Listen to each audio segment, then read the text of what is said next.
Before I send it to the episode, I just want to give you a little heads up. Olga, who's the star of this episode, she has a new podcast and she invited me to be a guest over there. And I'm in episode 12, it looks like. So if you like Olga and you like me, then you can check out the episode. I'll link up to it in the description and show notes so you can check it out. And, it's awesome since we've been following along with Olga for a little while. And if you remember, she expressed interest in starting her own podcast and I encouraged her. And, I like the podcasting medium. So I'm glad that she is doing it. I think the show's going to be great. So definitely check it out. And let's get to the interview with Olga. Hey, what's going on? Welcome to the Doug Show. My name's Doug Cunnington, and today we're getting an update from Olga from SEO Sly. And we've been doing kind of a case study, kind of a coaching situation for the last few months. And we're going to hear about what Olga has been working on, if anything new is going on, any mistakes, and what's coming up for the future. So Olga, how's it going today? Hi, Doug. It's going great. I'm very happy to be here back with you. How are you doing?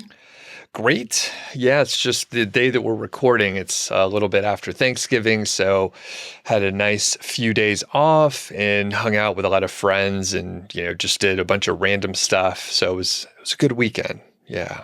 Yeah. Now, you've been a little busy, so I forgot how much you've been working. So you were doing a little bit of an update for me before we recorded, and I was like, wow, that's so much. So yeah, what's been going on? You could just kind of list out a couple things and we could dig into each one later. But yeah, what from a high level have you been working on? So a ton, as you noticed. So in November, I became like an independent SEO consultant, and I thought I would be working way less. Actually, I started kind of in October, and it turned out that I was actually like working way more because it was my goal to start the SEO podcast in October. I managed to do that on the last day of October, so I finally launched my SEO podcast. And since then, it's been taking a lot of my time. I've been interviewing other SEOs, including you. And I've been like playing with video editing and podcast editing, like doing all the stuff I didn't even know I would have to do. So very busy. I've been very, very busy, and at the same time, I've been trying to stick to the plan I laid out for my website for SEO Sly, because I planned on adding a lot of new content. At the same time, I'm trying to grow my YouTube channel, and now I am like publishing both on YouTube and as a podcast. And there is, of course, client work on top of that. So yeah, very busy last 2 months. Congratulations on launching the podcast, and we'll link up to everything so folks could find it. And we have been doing several updates, so we'll link up so people can hear the things that you've been working on and kind of your background story and all that stuff. But generally, your goal was to get more traffic onto the blog. And how's that going right now? Yeah, because like last year, I kind of started to neglect my website a little bit, and I used to have like 90% of traffic from Google Discover. And when I stopped around a year ago publishing that much, that traffic from Google Discover after around 2-3 months basically died. Then I was very occupied with client work, other stuff, so I didn't publish a lot. And I think we talked in May. And since May, I started to publish a little bit, to add something. Together with launching the podcast, I also started to publish the blog posts, which were corresponding to the podcast episode or to YouTube videos. So actually, like Google saw there is something happening on my blog. The blog gets updated, and my Google Traffic Discover started to return around, I think, June, and now I am at the level where around I think 45% of my traffic is from Google Discover. So I'm happy to see it get back, but I'm not at the level I used to be or I would like to be, but I think getting at those 3,000 visits per day will be my goal for 2023. Okay. And how much traffic are you getting I am daily? like below 1,000 every day. Okay. Okay. Sometimes sometimes it happens that there is a jump in Google Discover, but usually it's 800, 900, 600. It's not like very, very stable. And of course, over the weekends, there is like less traffic. Okay. Gotcha. And so we have talked about Google Discover before, but essentially it's sort of like a feed on Google apps or a Google device, and it just pops up because Google knows what people are interested in. So Yeah. if they're into SEO, it'll maybe surface your recent blog post, right? Yeah. Every now and then, someone asks on my live streams about like web stories and if they should spend time on web stories. Is that the same as Google Discover? Are those like related in any way? Do you know what web stories are? Because when people Yeah. ask, I don't know what they are. Yeah. I think they're different, but they can, I think, pop up in Google Discover. So this is basically before, I think, the page experience update. I hope I'm correct here. It was like to be no, I'm confusing things now. So a web story is simply like to be eligible for a web story, you have to like create a special web page. There is like the entire documentation on that. You can do it through WordPress, and web stories are made for mobile. So they are supposed to look, and they look like you have those stories on Instagram or on Facebook. So this is basically this, but a bit different because you have a different URL for that, and also this web story does not disappear like those other those stories on social media Sure. do. And it can be shown like in a prominent place in search results. It can also pop up in Google Discover.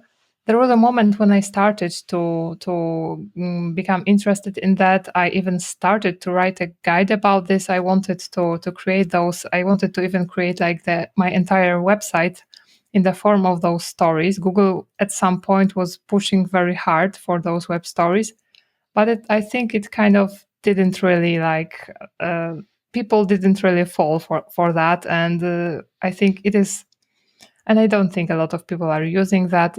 You can sometimes see this in search results, but I don't think it is as successful as everyone was expecting. So I Okay. am not pursuing that at the moment, but maybe in the future I will explore that. I think they even have like Google created a special plugin for WordPress for you to create Okay. a web story. Got it. Okay, that makes sense. That was a good explanation because, yeah, I never quite got it. I never even heard of it. So that tells me what it didn't really work. And it kind of reminds me of AMP. Remember that? The accelerated Yeah, yeah. mobile pages, where Google pushed it really hard and everyone believed that it was going to be essential. I never even touched it. And the only time I heard about it is when it messed up someone's website. Uh-huh. So, I also wasn't like interested in that because before that, yeah, this is what I meant to say. Before the Google Page Experience update last year in May, if I remember correctly, AMP was a requirement to be displayed in this top carousel in search results. Then they kind of said that it is not a requirement anymore, and this is like when Google stopped like pushing AMP so much, and a lot of people started to really like get rid of that because AMP was supposed to help you with speed and to get you to those top stories. And when it didn't, and if you can have a fast site without AMP, there is no need, I think, to get AMP, because the AMP version of the site is usually very like thin. It looks different. It is not like the same version, and it's easy to mix to break your site if you don't know what you're doing, or if you're doing that with some plugin on mhm. WordPress and you're not a developer. It's very easy to break a site and do more harm than good. Okay. Yeah. That was my observation. So, okay, we can move on and talk more about you. So, what else have you been working on? So I would say YouTube and getting to know how to edit videos efficiently, because I started to create those intros, outros. I was looking for the best video editing software. I was looking for a video editor. I don't have one yet, so it's still me doing that. And I think this is like the most time consuming thing, especially that I don't have like any background in video editing. So, and I'm learning all the pieces regarding YouTube. Like, for example, I uploaded a few interviews and someone in the comments told me that you should add chapters. And yeah, I know there are chapters, but I didn't even think about it. And I started adding those chapters. So then you told me, I think, before I started that thumbnails are a good idea. So I started creating those thumbnails in Canva. But I already did a lot of different mistakes. Like, for example, I was recording. I think I have already recorded more than 20 interviews. And I think in around 5 of them or less, I forgot to turn this mic. And I was basically using like the mic from my camera. So I haven't published them yet. And I'm thinking, what should I do? Should I like before the video, like record a short clip when I say, okay, so with this video, I forgot to turn my mic, or I just shouldn't say anything and just publish it and pretend it never happened. Yeah. Well, don't worry. I made a similar mistake. I have another podcast where sometimes we'll have like 4 guests or 3 guests, so 4 people total. And basically, like one of the microphones, it was like turned off. Like I didn't know that it was turned off. There was some setting for my recorder and interface that I didn't know I needed to change. So when we were, we did sound check and we would listen and like most things were fine. And I would like try to turn up that microphone, but it was just off. So probably for the first 20 episodes, maybe 4 of them had that issue. So the person who was on mic number 4 was only audible because of the other microphones. Now, they were loud enough because I run it through a mastering leveling software. So everyone's level is okay.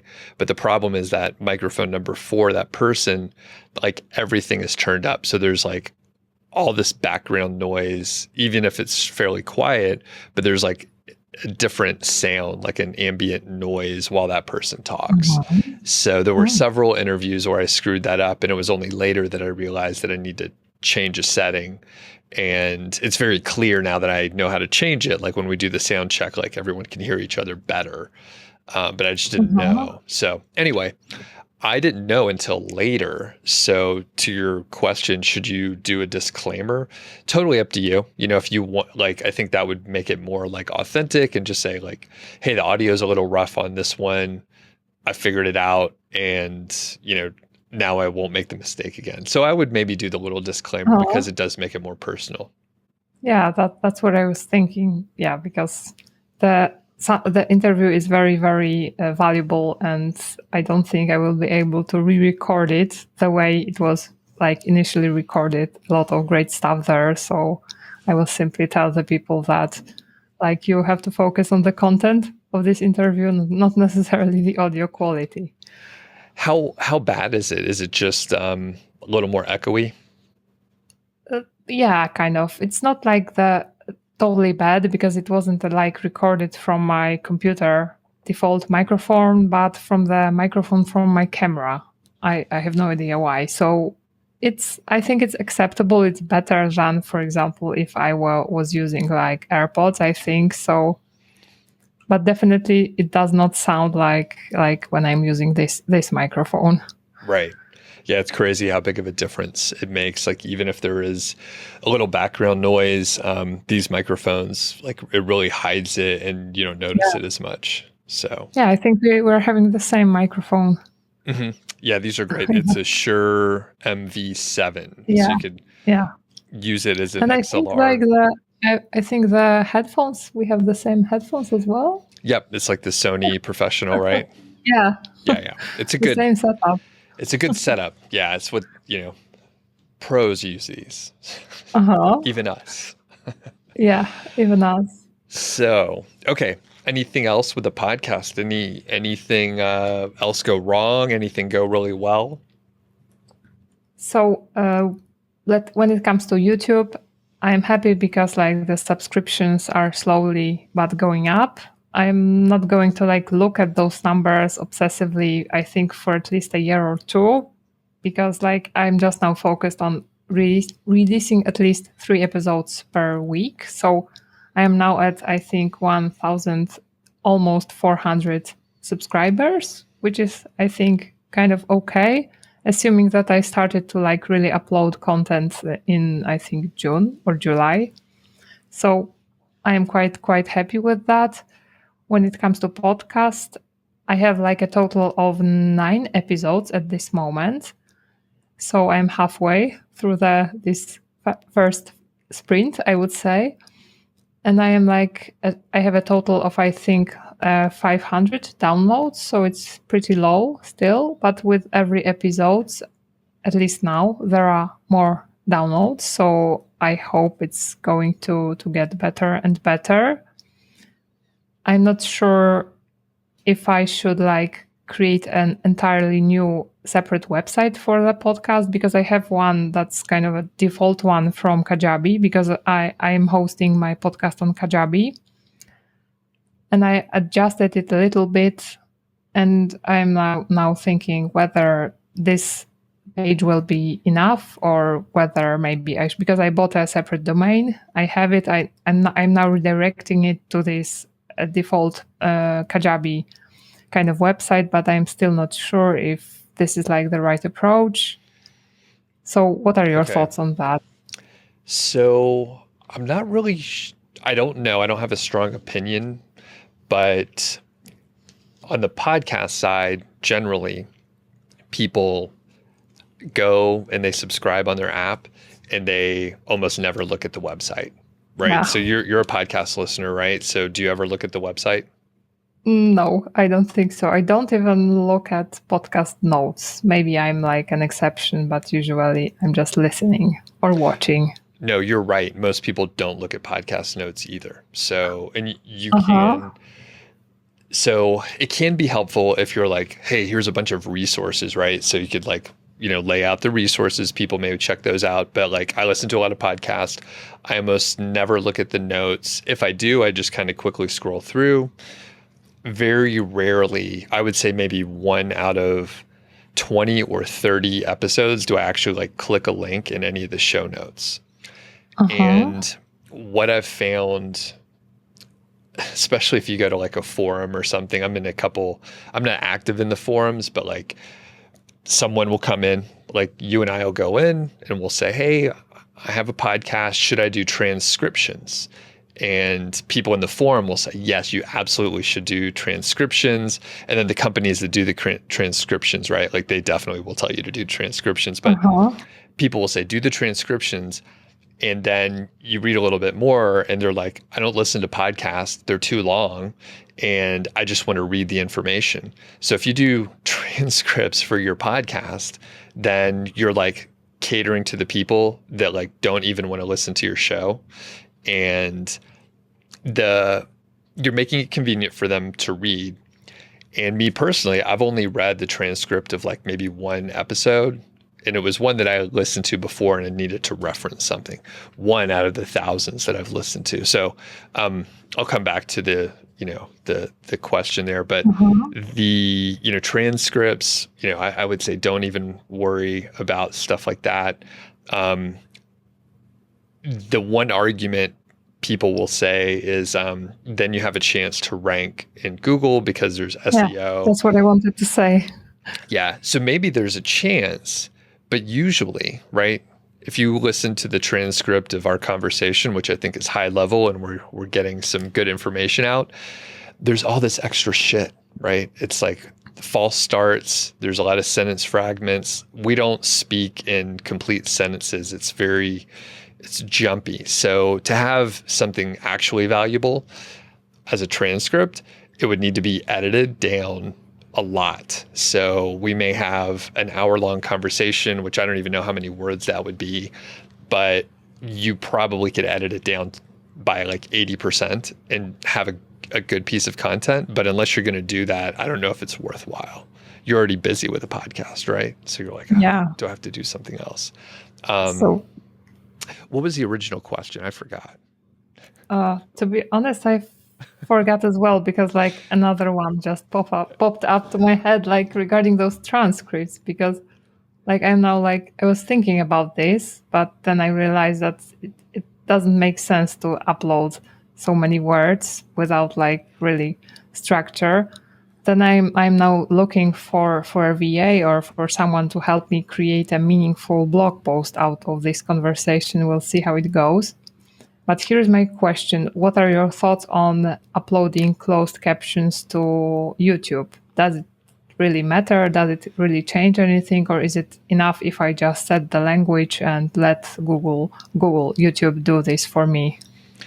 I usually do the auto-generated stuff. Usually that's what I do. I think the best practice is to like have the transcript and then upload it and make it right. That's like the best case scenario. But I think the auto-generated stuff does a good enough job. I have had some videos where people asked they wanted me to upload, like maybe it didn't automatically generate the transcript and closed captioning, but from a usability standpoint, it's good. There's a lot of international people, and maybe they can read just fine and follow along. But yeah, I don't do it, and I'm not. I usually opt for good enough and like what's sustainable.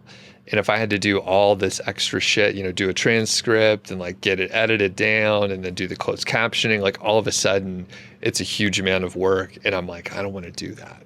I know you can like hire people to do this stuff, but I mean, to hire like a company, it's usually about like $200 an episode, something like that, to do some of this work. And that's based on information from a couple of years ago. So it could be higher now that like prices are higher, people are charging more and all that. But yeah, I mean, essentially when you break that down and you're like, maybe I'm doing a few episodes a week or something like that, all of a sudden just to produce the podcast, it'll cost you like $1,000 to $2,000, right? Especially if you're doing like video editing too. Like all of a sudden the costs are insane. So I keep everything like, I guess minimal, sustainable for me, knowing my tendency to, I'll just say lazy. Cause I'm just like, I'm not going to do that because I don't want to.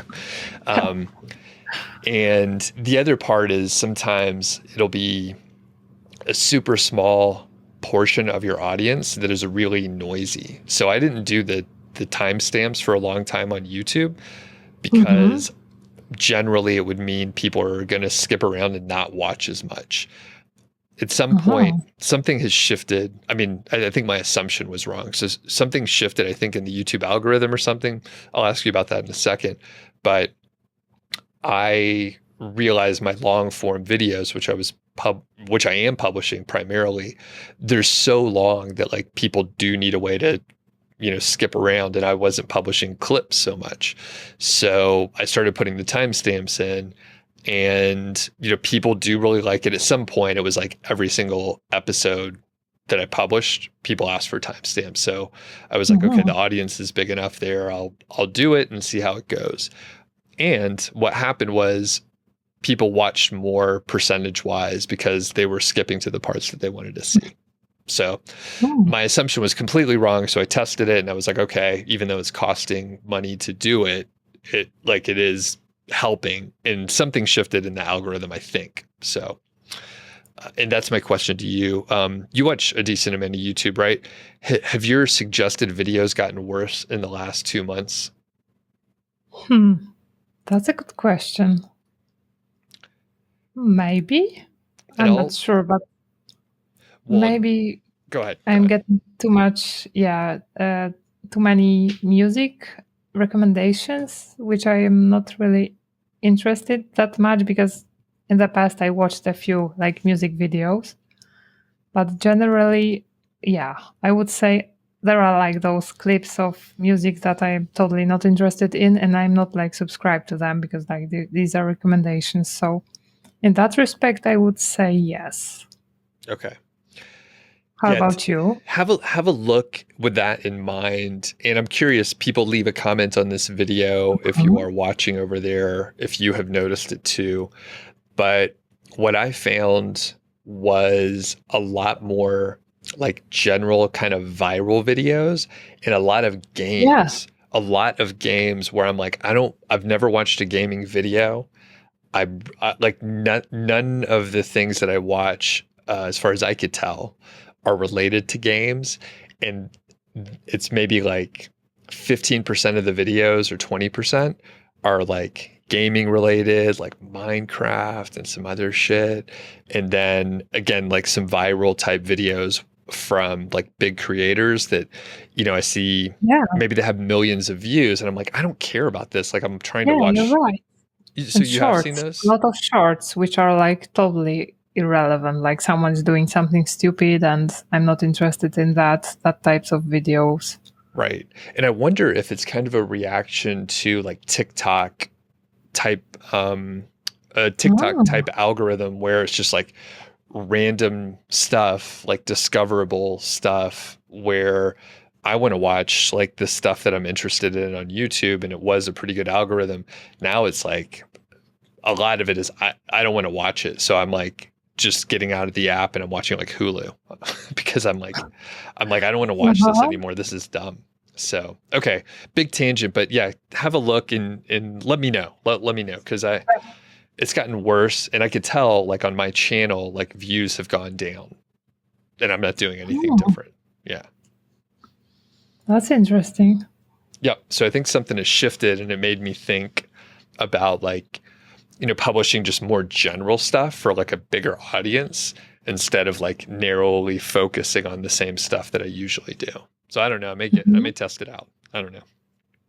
All right. Do you have a TikTok account? No, no. I got it. I deleted the app. I'm out of there. Yeah. No Uh-huh. interest. How about you? I don't. I have never had an account there. I hope I won't have to have one, but yeah, we'll see. Now with this Twitter thing going on, people moving to Mastodon, I am not like into moving to another platform. I hope I won't have to like move over there, but on the other hand, I'm not sure what's going to happen to Twitter. I think it will be Yeah. fine, but I don't know. I don't know either. Yeah, and like I have generally been following it. By the way, we're recording this on November 28th for people to reference because it'll be published in a few weeks. I'm not even sure, maybe close to the new year even, but I had been following a little more closely, and then in the last couple of days, I just haven't watched any more information. I haven't paid attention, but um, yeah, if anything happens with Twitter, then I'm glad I didn't spend much time on it. Oh yeah, I know. Yeah, you are not very active there. No, I do nothing. No. Okay. So we'll get back on track here. So you said you were spending a lot of time on like editing and the YouTube side of it. What are you spending your time on like specifically? Is it like editing out mistakes or trying to make a conversation shorter, or what are you working on? Oh, that's a lot. I would say a lot of my time is also spent on once I like edit this, let's say interview. I add the intro, outro music.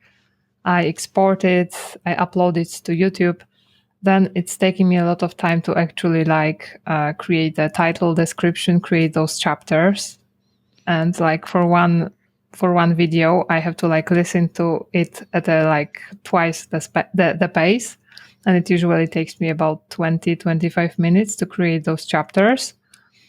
But it is on the other hand a good learning exercise because I really learn a lot from this interview one more time. But I would say that like describing this content, distributing it on Twitter, on LinkedIn, also creating the blog post that relates to that new episode where I embed the episode like in the audio form, I embed the video. I also like create those short podcast notes. I create the thumbnail, the featured image for the blog post. So this is like actually like this extra, like reusing that content on my blog, on those other social media platforms. I think this is like taking a lot of time, way more than I expected. When you say it out loud, it is a lot. That's a lot of stuff. Yeah. And I do have an assistant that helps out for basically, all that admin stuff on YouTube, thumbnail, title. Like I could help out certain areas. But exactly what you're saying, like it's not too much, but once you add all that in, it's, 45 minutes or something, like just trying to schedule it and publish it and get it ready. Yeah. That's why I'm looking for a VA, for a copywriter to do this for me, or to at least help me, because I have like other SEO things to do as well, like audits or clients. So I definitely cannot just do podcast. Right. Yeah. Fortunately. Luckily, and it is just sort of like a general assistant. Like you don't need anything too complicated, depending on what you're trying to do.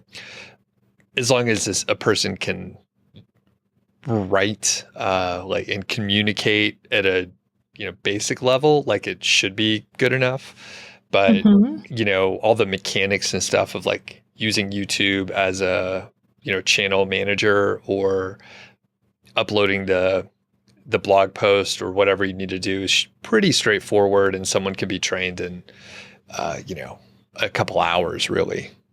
Yeah. So I'm definitely getting that person, because it doesn't make sense the way I spend my time right now, because I was supposed to work less, but it turned out I am working like the same amount of time. Of course, the motivation and the way I feel about it is totally different, because I'm doing my own thing just for myself. So it is different than like having a job, but still I would like to enjoy more free time, and not be like not working from like 6 a.m. till 7 p.m. depending, like with a break for a workout. It's too much. Right. And it's boring too. The stuff that you're talking about is pretty boring. Like it's good to go through it. But then once you do, it's especially like, the timestamp stuff, like you get to learn a little bit more, but that's really boring too, because you're like reliving the thing that you've already done. Yeah. So. Yeah, but this one is it's something that I may actually want to do. But for example, those like creating blog posts on my blog that talk about the podcast episode, this is definitely something I can delegate. And I have also been spending a lot of time on writing my newsletter, because I write like a newsletter. I send a weekly newsletter with SEO news. And now I also try to record a weekly recap of SEO news. And this is also like basically the entire day for me to record, edit this out, then of course distribute it on the podcast, on YouTube, prepare intro, outro. And I thought it would be like I would just record like 10 minutes of me talking about SEO news, but it turns out into the entire day. To break, I don't know, like 20 SEO news, maybe 20 pieces of SEO news. Wow. And how much editing does it require? So, and I think, one thing I do talk about, like my recording process, and we've chatted before, and I have done a lot of episodes at this point. I can just hit record and talk for 10 minutes and just basically publish it. I have an app. It's a cloud-based software leveler, mastering, and it'll actually put an intro and outro.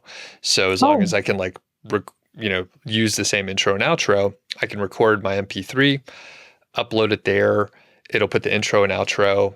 It will output to wherever I want it, Google Drive in my case, and then I could just put it into the blog post to publish the podcast. So it takes a lot of the workflow out. And another thing that it can do is level video, right? So it can treat the audio for your videos, but it can also upload it directly to YouTube.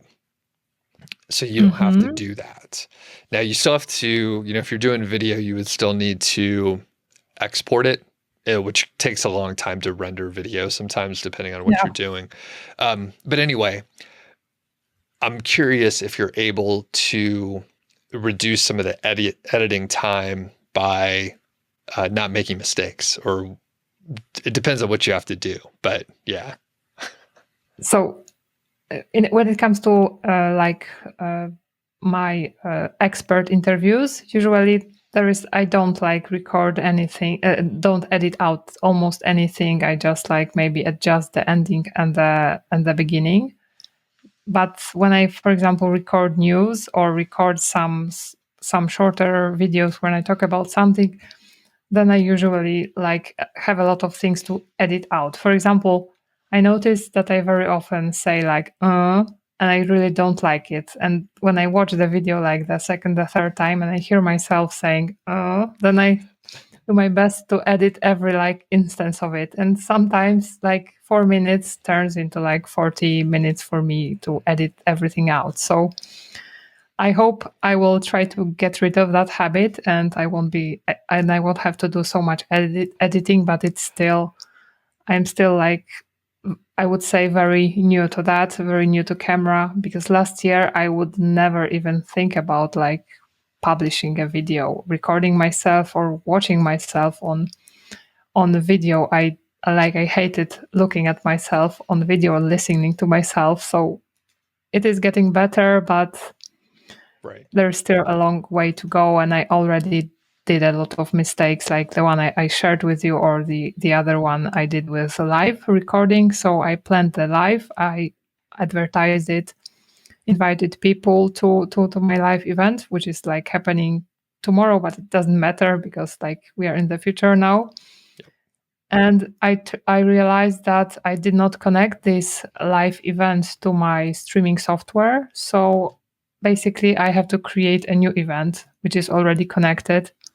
So the link to join is changing. So it's like a broken live. Have you ever done something like that?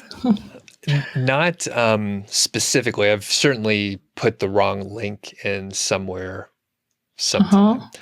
But for live streams, I've generally done a pretty good job. I am thinking back. It's been a while since I made that exact mistake, but I think at one point I did try to schedule something, and I wanted to test it, right? This maybe was the first time that I was doing it. I'm probably mixing up details too, but I wanted to test it. And then of course, you could only use that live stream URL the one time. So if I tested it, then it was gone. So the link was no longer valid. And like I said, I probably mixed up some details, but somehow I fucked it up. I don't know. So I get the point. So yeah. And you'll probably get better speaking. Going through and editing is maybe one of the best ways to get over it, because you're going to feel the pain. Like you said, a 4-minute video might turn into a huge amount of editing, and you're like, I should just re-record this and just not make a mistake. Do it. Yeah.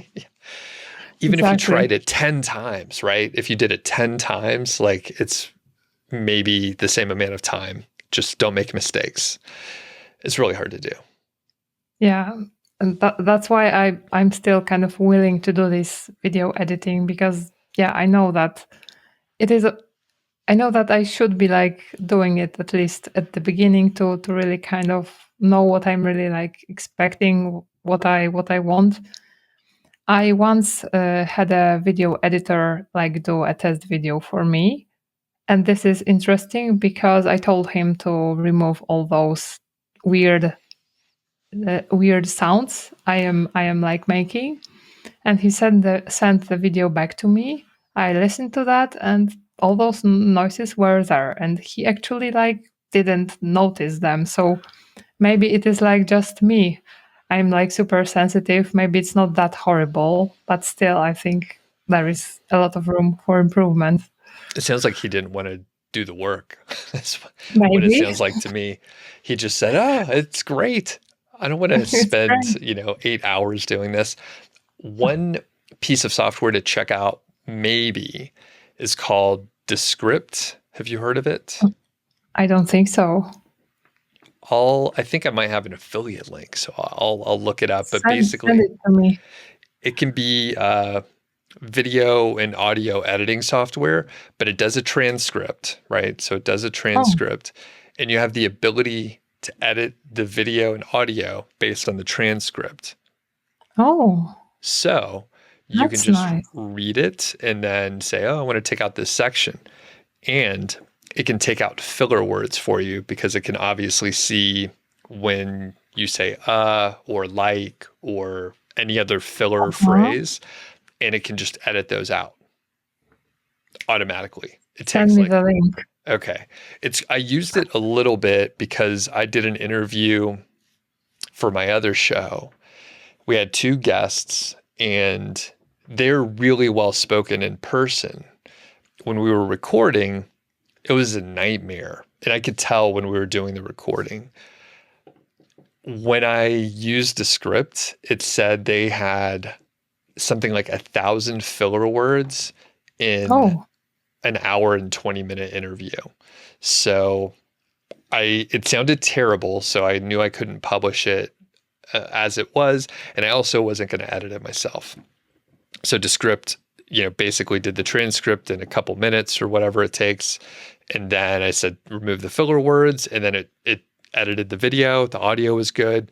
I could just export it and it was good to go. It was a little choppy because you could imagine if it took out 1,000 different filler words, uh-huh. it's not going to be super smooth. It was pretty good though. It was much better and it saved me. I mean, we would have had to toss the interview because it would have been whatever 100 hours to remove that many mistakes. It was crazy. So anyway, I'll send you a Oh, link. so I'm definitely, definitely giving it a try Yeah. because it will save me so much time. Yeah. And you'll get better. Even if you don't do the editing, which is the best way to feel the pain of verbal tics, if you just listen to it later. So I listen to a lot of my episodes when I publish them, maybe the first 100 of them or so. And I could hear when I would like reuse a word too often or filler words or verbal tics. And if you listen, it's very obvious and you'll want to do better. Like you realize it and then you'll want to do better. Mm-hmm. Yeah. Okay. So we're starting to wrap up here. What do you have coming up? What are you working on in the next 4 to 6 weeks or so? So I would like to schedule publishing all of the interviews I have recorded. Like I said, I think I have more than 20 to publish. So I would like to schedule it all in December and hopefully have it like scheduled for the next maybe 2 months and starting in New Year because I'm going for vacation starting in January. When I get back, I would like to focus on creating content, something I've been pushing on, like writing real articles with Surfer SEO, with that type of software, and start to do it on a daily basis, like I initially planned. But unfortunately, the podcast came, and I like didn't have time to do it. So this is my plan for, I would say, the first quarter of 2023. Cool. How about And you? for me, I don't know. I have been working on growing my other podcast called Mile High Fi, and we've been struggling a little bit with like scheduling. So my podcast partner was super busy, so we actually had a guest host pop in, a couple of them, and my co-host is now back, and he's going to be able to spend more time on like marketing, both of us will. So we'll be able to like be on other shows, just try to do some of the things that we neglected. We kept publishing, and the show has kind of been level. So it hasn't declined, which is good. There still have been, good episodes coming out, but we lost a little momentum, and like there's good chemistry between myself and the co-host. So when we put other people in, it could be fun. It doesn't always work out as well. And they like, a lot of the audience like his personality. So like if we fill somebody in, it could be different. That said, one of the people that filled in has a pretty big audience and is well known. So that could be something that we do where I just, bring in a guest host for like a month or something and record a few episodes, and like it, helps them. Usually it's someone without a podcast, right? So they have an outlet, maybe thinking of doing a podcast.